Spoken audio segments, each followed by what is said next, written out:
In the 220th BlockTalks, we speak with Ed Hesse, co-founder and CEO of EnergyWeb, who tells us how blockchain is transforming the energy sector. I'm your host, Mauricio Magaldi, and this is BlockDrops, your weekly digest on blockchain for business.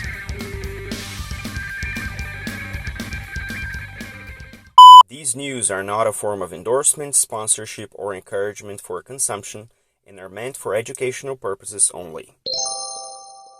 All right, everybody, I am here with Ed Hesse, who's going to tell us who he is and what he does with blockchain. Ed, welcome to BlockTalks. Thanks a lot, Mauricio. So let's start from the beginning. Can you give me the superhero origin story of Ed in the world of blockchain? That started quite a while ago. That was in 12. So I'm an engineer myself by education, and I stumbled over crypto after a corporate and startup career mixed. And it was literally a friend telling me, you need to read this paper, which was the Bitcoin white paper. And what really fascinated me on this paper, and it dragged me into a rabbit hole that I couldn't leave my room anymore studying for a few weeks, was really the technology. I mean, the monetary policy came much later, but I come from energy markets, and in energy markets, I've been pretty much through every level, from designing control systems for power plants to large-scale financial, building large-scale financial deals for power plants and in different energy markets. And once you understand those markets and you learn what blockchain can actually do, you feel like a hammer and everything looks like a nail, And so reading the Bitcoin white paper was like it was like a drug, because it was the first time, to be honest, in my life, I ever felt like, oh my God, this is a fundamental change. How we can, we can improve coordination systems with that. It took a while to get to this, because I saw the birth of, I witnessed the birth of Ethereum and was very closely related to their founders, and was doing a lot of research while Ethereum was built, together with some of the founders of Ethereum, and then shortly after launch of Ethereum, I then made the decision to build myself and bring it into the energy markets. Your background before that is in energy, and how do the two things connect? When you had the epiphany that there was a space for blockchain in the energy industry, what were the things that prompted you to kind of come to that conclusion, and what was the green field that you mapped out at that point? Energy systems until 25 years ago were run mostly by government. By government, the real unbundling of markets really started somewhere in 95 to 2000. And if you unbundle the grid and the generation, the marketing, the sales, and if you start unbundling that, you come into there is a very big challenge that you need to solve, which is a coordination problem. And the coordination is basically, generation must always fit consumption. Otherwise, if there is too much generation, you squeeze the frequency. There is a frequency of electricity in between. It's alternating current. And so, and this coordination is mission critical to governments. And so, because if you can't manage the coordination, there is a blackout. And so this coordination is now, it's like 25 years ago, it was very easy because there was one entity doing the coordination, and there was very centralized power systems. There was large scale power plants, and they managed all the supply, and they were all coordinated from one entity. But once you have more and more players in the market, one player that coordinates the transmission system, one that coordinates the distribution system, and then a lot of kind of retail that more and more, and now really to a large scale, also produces the energy themselves. Once you need to coordinate that, this coordination can only happen on a basis of truth, which means what is the state of the battery right now? How much energy is being generated by this small PV right now? What is the consumption right now? So you always need to know what is the current state of everything. And so, and the world before blockchain didn't have a single source of truth. It was truth is also, and by this also trust between companies was based on assurance by third party companies, like auditors, or which was basically assurance through manual processes. And that's exactly where blockchain comes inside now. You can verify a current status of something measurable, and then you can share it between each other, and that creates kind of the ultimate substrate for coordination. The optimum state of coordination you can only achieve if you know at any given time the state of truth of. And once you read the Bitcoin white paper and you understand, okay, these guys, invented, basically a state of truth without any central party to be trusted. That was the breakthrough. From that point, after reading this white paper, I was immediately looking for people who's developing that further. And then Vitalik, he was. Before launch of Ethereum, he was really good at explaining Bitcoin at Bitcoin Magazine with Michael Lisi. And then as he published the white paper, that was like for me, like, okay, wow, if this technology can be generalized, this is it. And then I wrote to them and invited them to come to Vienna. I lived in Vienna at that time, and met up with them. They just formed the founding team of Ethereum, and then we started doing research, And the research basically led us. So while Ethereum was built, this research, we came up with 25 business models. But as you dig deeper and deeper in what this technology enables in terms of solving coordination problems, you realize that you can rewrite the whole thing, And now the funny thing is, now we have actually, so Energy Web was established 8 years ago. And it was established as a consortium between large companies in the energy sector, from TEPCO from Japan, a large utility, state grid operator in China joined, South American companies, and they all joined this venture to jointly learn how this technology can transform the energy markets. And now we have actually already, we have clients, energy market operators that utilize the technology to manage their markets, and that happened in 8 years' time. So this was really like, it was incredible. But we went through really difficult times, during these 8 years, because after Ethereum launched, and I founded Grid Singularity, which is basically a founding partner of the Energy Web Foundation. I founded Energy Web Foundation together with a partner, Rocky Mountain Institute. Is a think tank from US. Is a fairly famous think tank there, and they're very influential in the decarbonization sector. And together with them, we launched Energy Web as a consortium with the purpose that everyone learns together. How can we utilize this technology in the energy sector? At the same time, there was a whole birth of energy blockchain kind of startups. There was over 120 startups by 2019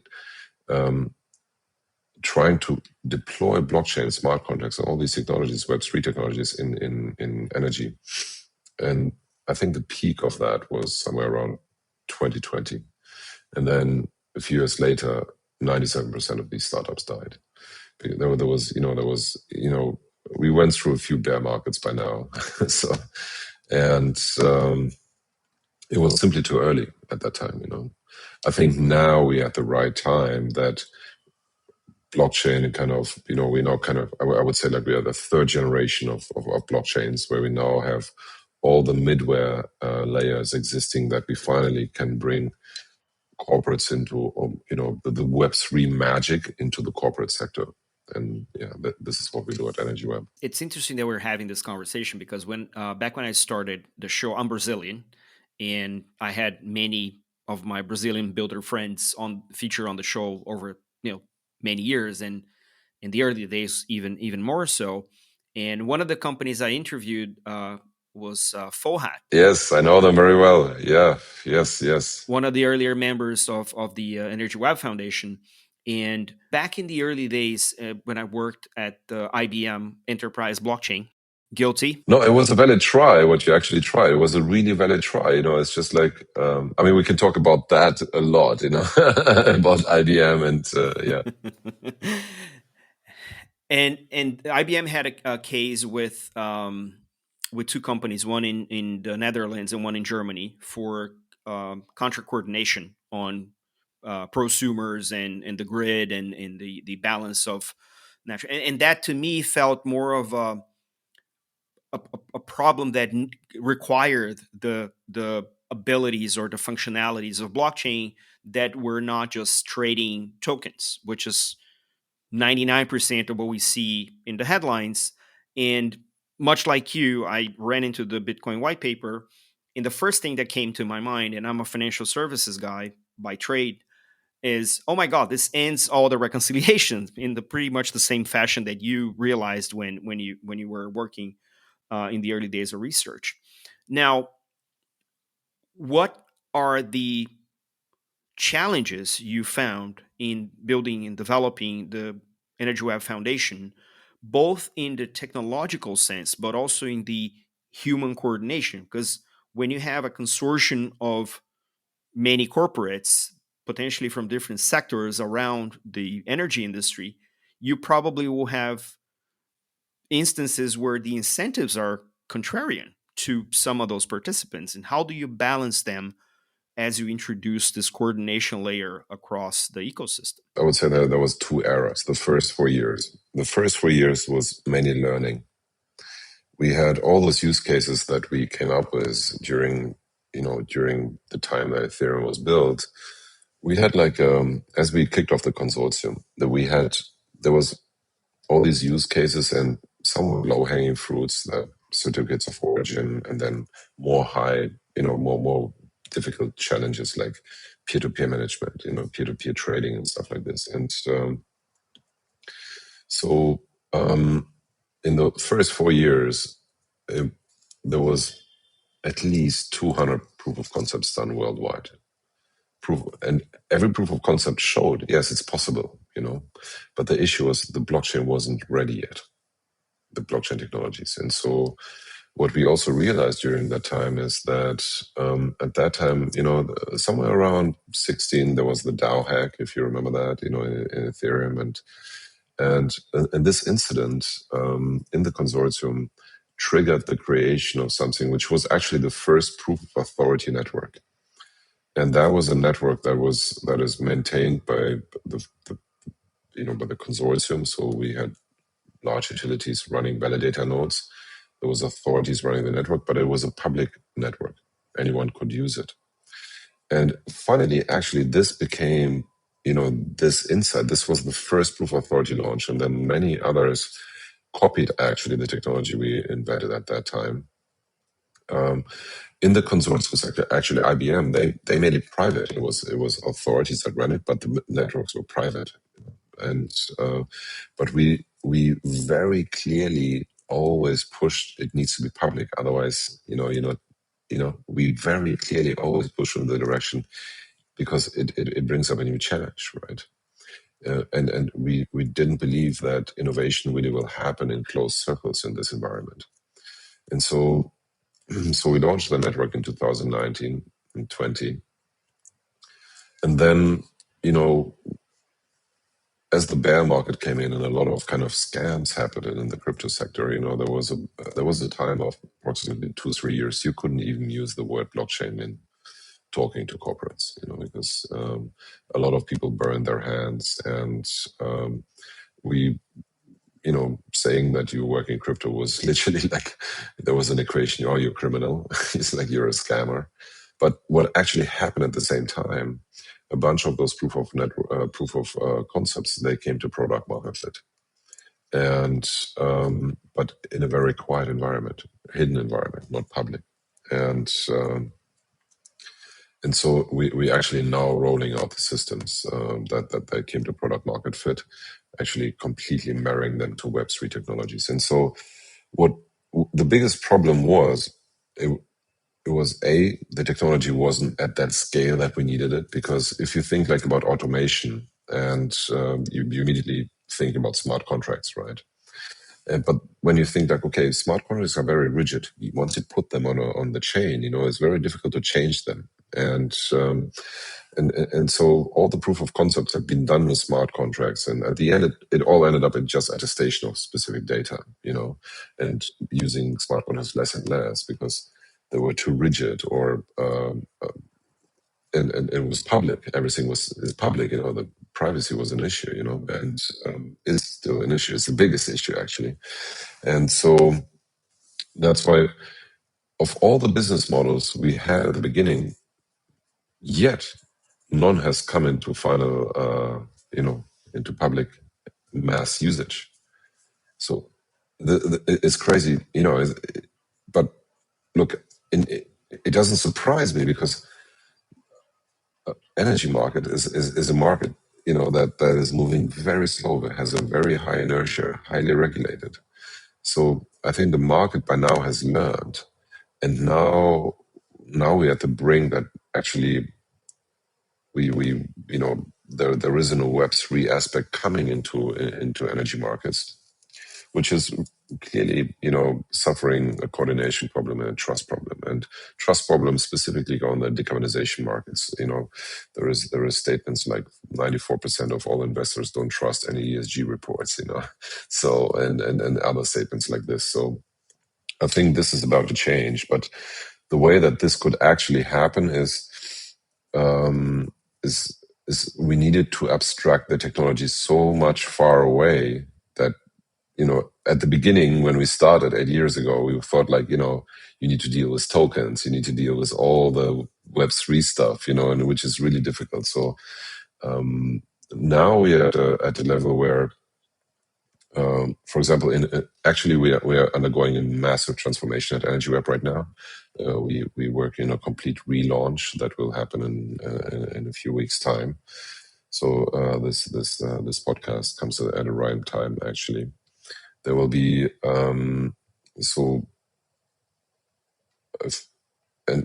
will a few applications will come live public, where those applications, they basically this will be a fundamental change how credibility is created in the energy markets and decarbonization markets.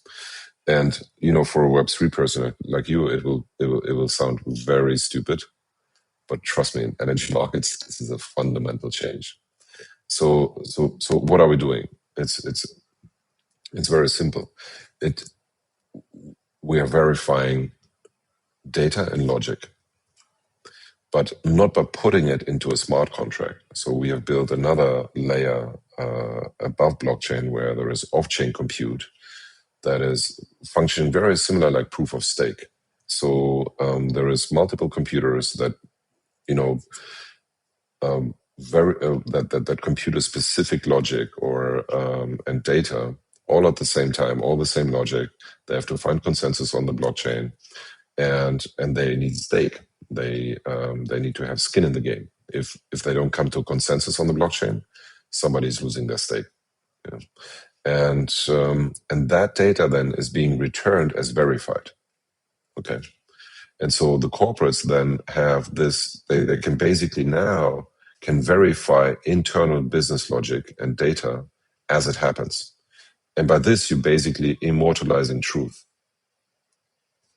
And you make that truth searchable like Etherscan for Ethereum blockchain. And then you embed a mechanism that they can decide which of this data is public and not. And that can be verified. And that becomes the substrate for anything, for coordination, for sharing information if somebody wants to make an audit. All the assurance tools that are existing in the energy markets, like insurance, audit, certification, all of that, all this cost, which is a massive cost, to be compliant, can be slashed by 10x, because audits become a script, because you can let a script run just through your ledger, your internal ledger, which has been verified, and the cost is going down to just an algorithm. And so if you take all the assurance tools in the well, actually it's the same for all business activities. Well, where there is you we came up with a formula. What is the formula of trust? The formula of trust is basically, it's the only thing you can substitute trust with is assurance. Is it do I trust, or do I check? Yeah. And so when you check, which is the assurance, it's a very simple formula actually. Take how much can be, what can be covered by when I check something. How much can I check? How much do you allow me to check? This is the coverage of truth. Okay, and then divide that by time to truth. How much does it take me to realize the truth? Plus multiplied by cost that it cost me to verify that. Okay, so then you come to this assurance strength. You come back to organization. That formula is basically, you can compare what is insurance, compliance, and all these assurance tools. You can compare by that formula. You basically end up in a matrix where you point all of these things. Now, once a company can share data with you that has been verified, by the power of the blockchain, and as secure as the blockchain is, when it happened, this is the truth. And this availability of that data is slashing all these assurance creating mechanisms by like 10x. And we are now finally there that we can do it, So the way we're rolling out this now is, there is a few applications that will be launched in the next few months, which are using this verification layer, and it's using basically this verified compute through off-chain computation that finds consensus on the blockchain, and this layer costs, obviously, right? And so you need think of it like you use Amazon Web Services, but instead of that, you just you subscribe to a service out there that is verifying your data, in a private manner. So you need to pay for this, right? As a corporate, you don't want to pay in tokens. You just want to subscribe to the service, like to a cloud, and your data is encrypted. It goes there and it comes back verified in real time. Yeah, and it's made searchable for you like Etherscan, and so so mechanisms that, as a corporate, you pay US dollars, but it arrives actually in Web3 in a stable token, also didn't exist until 3/4 of a year ago, where now you have payment systems which, you get an invoice and there is an IBAN, you send US dollars, but it actually arrives in USDC. And that was key. That innovation was key, that what we're now rolling out could actually happen. So that we now, so kind of this verifying cloud that is out there, that is Energy Web, where a corporate can say, I need this type of verification, I need this type of assurance, there needs to be so much stake that that is verifying my data, and I'm ready to pay it. I'm ready to pay for it. I get an invoice. I send US dollars to pay for the service, and it arrives in USDC, and the USDC goes to pay compute providers and stakers. And it took 8 years to get there. I think there's both a technology challenge and also adoption challenges as well to kind of converge to enable that. But a couple of things that I need to react from what you said. First is this verifiability. One of the things that we're seeing emerge left and right is the use of AI for pretty much everything. And being verifiable means that you don't have to believe on the AI. And this is something that I feel technologies like you just described and zero knowledge proofs are coming into the world to make sure that we can verify the internet. So the emergence of the verifiable internet as part of the Web3 context is dramatically important in a world plagued, if you will, by AI. But the second thing that comes to mind when you're talking about it is that energy is very much a sector correlated with the carbon sector. They are first cousins. The BlockDrops podcast is proud to be supported by Semoto. Semoto is the largest B2B ecosystem in Web3 built around three verticals. First, a curated marketplace that lets you quickly discover, compare, and review the best crypto providers and products. Second, independent consulting that runs your project management and vendor selection so complex launches stay on time and on budget. Third, a boutique desk that helps you design and execute complex OTC transactions with true white glove support so you're never alone in the hardest decisions. Check out Semoto.io for more.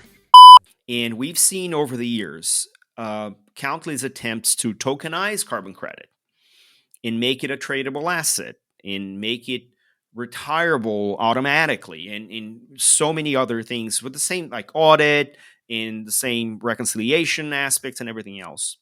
And we've seen a long list of projects in that space that went under because the underlying data for the carbon credit is horrible. It can't be proven. And the fact that the originating data is bad doesn't improve the blockchain because the blockchain can't tell if the off-chain data is real or not if the issuer is willing to manipulate the data. So many projects have gone under because they just assumed that the original data was good. They would just tokenize it's already regulated. Let me tokenize it, move forward.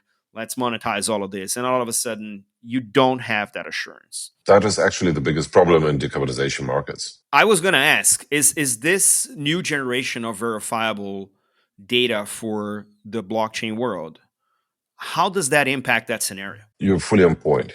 There is this big movement of real world assets, tokenization of real world assets. But tokenization itself is not a big problem, right? You just create a token, right? The question is on which data is it based, and how true is the data, and as long as we don't have this verifiability of that layer, the tokenization of real world assets is going to be based on trust of whoever is the tokenizer. So the only way to really bring the innovation here is a difficult one, because truth is there is 50 shades of gray to truth, okay? But you come closer to truth, and that's the only thing we can try here, is verifying data as it happens. So even if the data is fake, as long as you verify it, and at one point in time it comes out that it's fake, it's verified that it's fake, actually, that is core. That is core to the whole concept, which means what you want to know is you want to immortalize the truth through blockchain, through Web3, where it happens, so that it becomes searchable at a later stage. So you obviously, if a company or an individual wants to do fraud, they just fake some data and so forth. But at one point in time, it will come out, And the more data is verified, the more it actually counterchecks itself, And that plays a lot into reputation of the identities that are involved, Also, and identity is one of the biggest issues here, verifiable credentials and so forth. So that all didn't exist until a few years ago, when we started. When you realize it all starts with identity and data access management, and then verifying of data, So yes, but that's the normal kind of, that's the normal story of innovation, right? You have an idea, you start, but you're at the wrong time, you're too early, right? And we did the same. And to be honest, it was very clear to us when we started Energy Web, we were too early. And that was actually the reason why we started as a consortium, because we knew it would take years for the market to learn until this technology is finally there. But this also created our credibility. Our credibility. We started as a non-profit foundation. It was all around education, and now we're finally there. Because we're talking to the largest corporates in the world and helping them to embed that verification layer at their core infrastructure.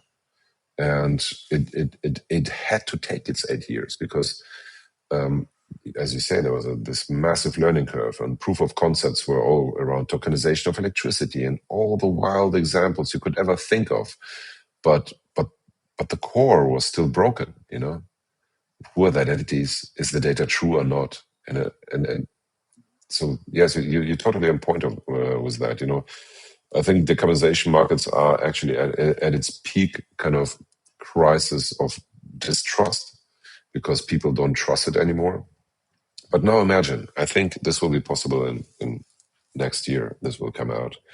You read an ESG report, and instead of just reading a PDF file of a company which says like we did this and this and this and this to decarbonize, a PDF file, each statement is actually a link. You click on the link, and like an ether scan, checking the chain of Ethereum, you click and you see where they bought the certificates. You not only show where the certificate was retired, you can see where the green fuel was filled up, which airline used it, and so forth. And you go to the very root. And creating such a verifying data and business logic of different companies actually has another effect. It kills PDFs between companies, because all you need to sync between companies is links.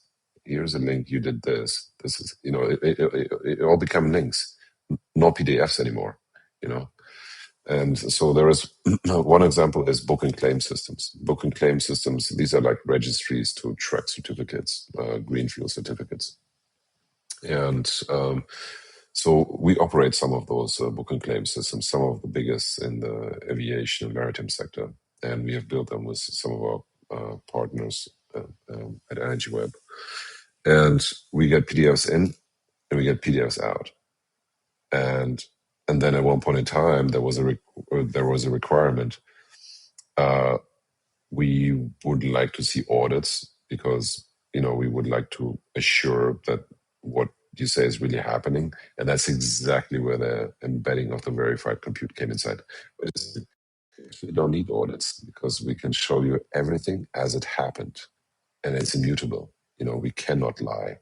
So why don't you just look at the ledger, and why don't you embed links in your ESG reports that links directly to this ledger where people can verify, When you solve that in a way that is verifiable, you are at play against arbiters or brokers of the information asymmetry of the market that existed before. So the incentives are changing. There are more limitations to what a broker can do to arbitrage between two different players around the same data point. What is the pushback in the industry from these players? Because where there is asymmetry, there is brokerage and there is arbitrage to benefit somebody who has access to both sides of that quote unquote trade. How does that scenario play against adoption, and what are the mechanisms or the incentives you have to put in place to replace that old habit? One of my first jobs in my life was working for a very, very large electrical balance implementation company. And so they built communication protocols. They applied communication protocols between power plants and so forth. So it's a normal behavior. It's kind of the most normal behavior. And if you work for a corporate, you want to on the one side provide value to your clients. On the other side, you want to do it in a way that they always come back to you. And therefore, you're not very inclined to build open source software, right? So you don't want to enable your competition to do what you are able to do. And so and this is a natural behavior that kind of worked very much against blockchain. Because in blockchain, you have this open sourceness and kind of this collaborative effect. And blockchain doesn't, and that was kind of the biggest disappointment to many of the corporates at the beginning, doing all the proof of concepts, where they really thought, like, where is really the benefit just for me, But it never was. It was always, blockchain really brought only the benefit to the whole system. And for that, cooperation is needed, And so now what happened in the decarbonization sector, there is something very strange happening, which I would call like, this biblical statement, the spirit is willing, but the flesh is weak. What is actually happening in the energy markets is the other way around. The flesh is willing, but the spirit is weak. What is the flesh? The flesh is the markets themselves. We're already beyond the inflection point that renewables are cheaper than centralized, fossil-based fuels, right? This is in energy systems, but then on the decarbonization markets, it's already there is over 100 book and claim systems in green fuels, and but what is the spirit? The spirit is actually in energy markets is the coordination. The grid queues for new power plants, they're getting longer by 30% approximately year on year. The grid curtailment incidents, they're growing by 60% year to year. This is a global statistics. So there is more and more grid curtailment happening, globally. 60% year on year is growing, the grid amount of grid curtailment. So, which shows there is a massive coordination problem. On decarbonization markets, majority of investors don't believe ESG reports. So we have a massive trust problem, and coordination problem. So how can you solve trust? Is just verify the data as it happens, and make it searchable, make it shareable. So that is the first. Once you have solved the trust issue, then you can solve the coordination issue. And so thank God on the trust issue, there is very big demand from very large corporates that have created buyers alliances. Like, for example, in the green fuels in aviation, there is a buyers alliance called SABA. And it was created by some of the biggest corporates that buy these certificates, like Google, Amazon, and IKEA and others. And they need that. They're pushing for that, for this transparency. And they want to know if their scope 3 emission kind of reporting, they want to know what is the scope of my supplier, or the supplier of my supplier, the supplier of my supplier, and so forth. They want to know that because they need that for their scope 3 emission reporting. And scope 3 emissions, so for those that don't know, there is generally scope 1 is what energies you use. Scope 2 is from your suppliers, but then scope 3, which is the biggest kind of chunk of your emissions, is everything you don't have an impact on, but products you use in to create your products, and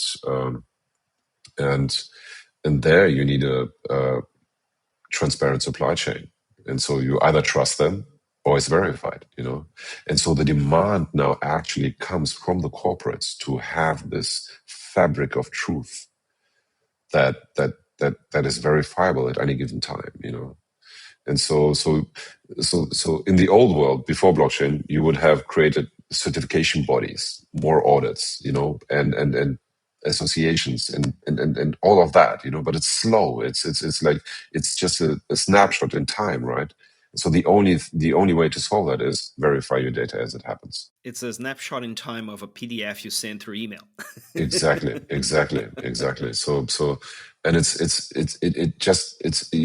inevitable to go into this direction that we're pushing for, because there's only going to be more and more players, and the markets are becoming more global, So the only way to kind of avoid this massive tax of trust that we're paying into these manual organizations that verify yourself is, putting compute onto it. I love that. Now, this is not a market that is known for taking days off, right? 24/7, 365. You talk about energy or crypto? Oh, energy, they don't stop either because you don't go out of, you don't go on a blackout on a Saturday unless something goes wrong. How do you keep yourself sane and healthy while building to transform the industry? Ooh, yeah. Well, I mean, so I built up Energy Web the first 3 years as a CEO and was together with Rocky Mountain Institute.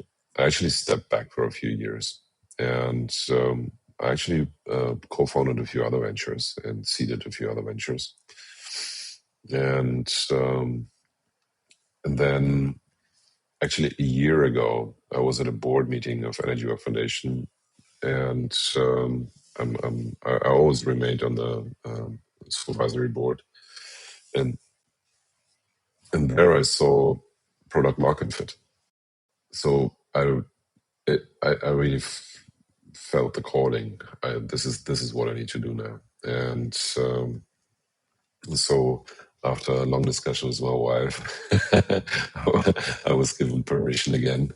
And so, I can't remember a last weekend that I had off, to be honest, but I'm very excited about it. And I really love working in founder mode. I've built a few ventures. I definitely know how to fail after a few ventures.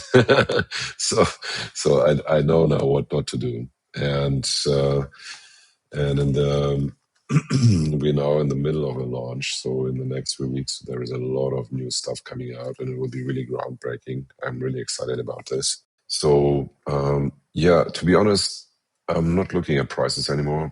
After being in this sector for since 12, well, it's way too long already. I've seen so many contractions, so I think it somehow hardens you. Not looking at daily hacks like we've seen today. And I also never was really a trader, and I would call myself as a hardcore libertarian, deep conviction, and I think we truly bring elevate humanity to its next level with applying blockchain in all kind of sectors, and my specialty is in energy sector. Love that. Elevate humanity through blockchain. In terms of industry, we spoke a little bit about this, but what will be the one thing that we must fix right now to avoid working another 20 years and looking in hindsight and realizing we didn't fix this one thing and we threw 20 years into the bin? What would be the one thing? Yeah. Is verification, because verification is the same for AI. AI will change. I always tell this to my kids. It's like I have kids, and so I'm thinking like our what is the meaning of life? Our this is a deep one. So, but I don't want to answer this question.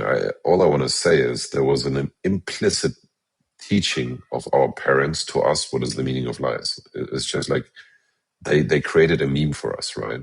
So you marry, build a house, you just follow what your parents did, right? This is kind of if you haven't come up with something better, you look up what your parents did, and that becomes kind of your meaning of life, right? And your parents usually told you, if you want to, if you want to be wealthy, you become a doctor or a lawyer or something like this. I come from Germany, so they don't necessarily tell you to be an entrepreneur. Is not a it's not a thing in Germany to do that, and so our kids will not have that. They should definitely not become doctors or lawyers because this will be automated away. We're at the brink of such a massive turning point in humanity, where AI is about to create the potential of it, growing gross domestic production or kind of GDP of the humanity to grow it, is so immense.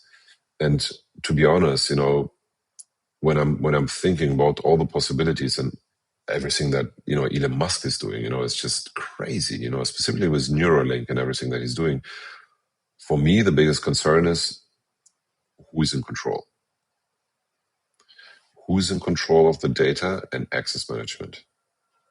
Because once we lose control to AI, we're out of the game.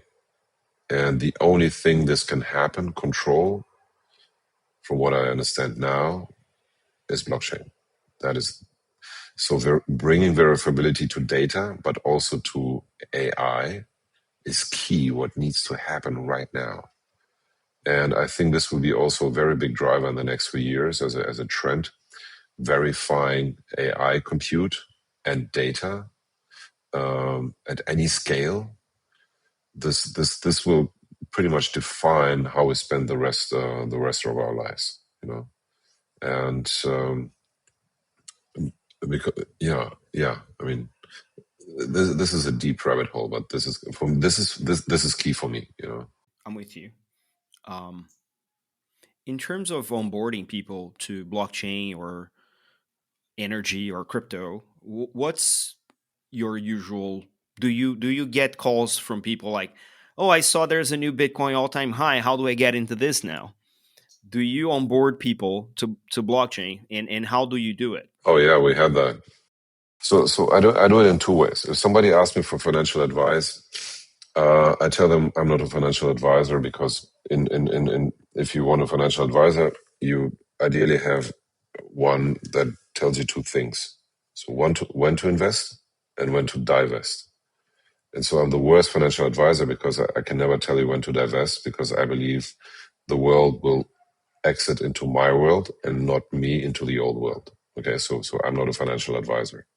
So for the other side, for the second point is I have a community and that we call the Black Swan community, and what we teach there is a lot of artists, founders from different sectors, but this community is rotating around the idea of sovereignty of the individual, and sovereignty has different layers. Sovereignty of the individual, family, community. It has different scales, right? But this community, the sovereignty, the idea of sovereignty applies generally. You can apply it along the whole kind of Maslow pyramid of human needs. It starts with physical, sovereignty of the energy, sovereignty of food, sovereignty of security, belonging, and then you go to the very top where it's sovereignty about the mind. How do I achieve sovereignty in the mind? And there is obviously different techniques like meditation and so forth. And once you go down that rabbit hole to understand sovereignty and how it affects your life, you actually understand that this can become the source of true happiness. Because when are you unhappy? Is when you depend on someone else.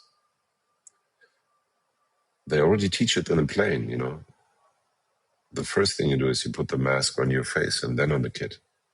So if you're truly able to take care of yourself and be independent and sovereign for yourself, you're best suited to help someone else.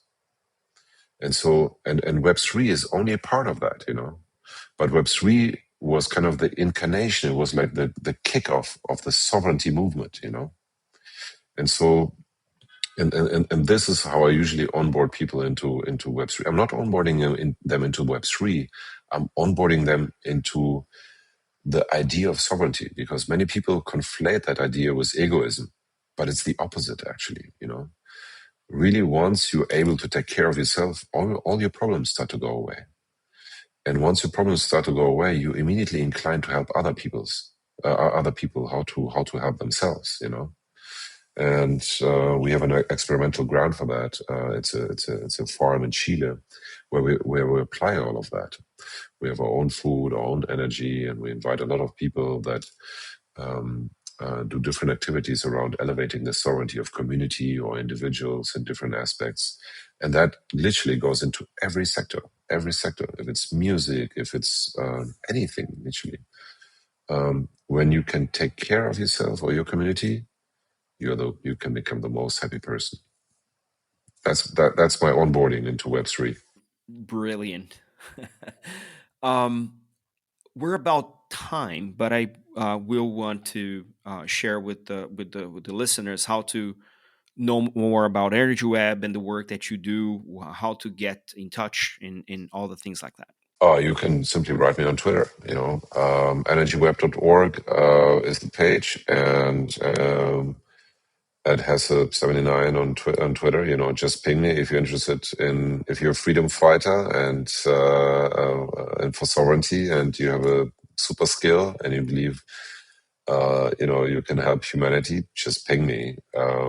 If you're interested, if you're working around energy sector and you're interested in how to verify data and logic and slash your compliance cost. Well, not only slash your compliance cost, but actually make it a business model. Ping me on Twitter.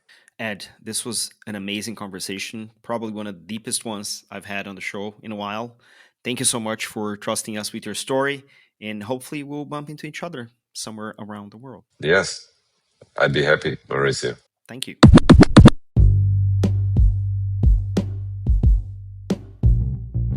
Catch us online.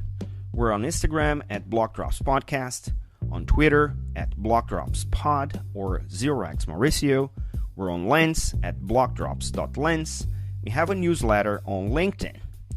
Write to us at blockdropspodcast@gmail.com, and you can listen to the BlockDrops Podcast at Spotify, iColab, Faberbun Tech, and all of the other major streaming platforms. Yay! Shout out to Ed for being such an OG pioneer and withstanding the ebbs and flows of the markets to continue to push blockchain into the energy sector. Don't forget to leave the ratings on your favorite player and check out the merch store at blockdropspodcast.xyz. Merry Christmas for those of you celebrating. This is all for today. Stay rare, stay weird. LFJ.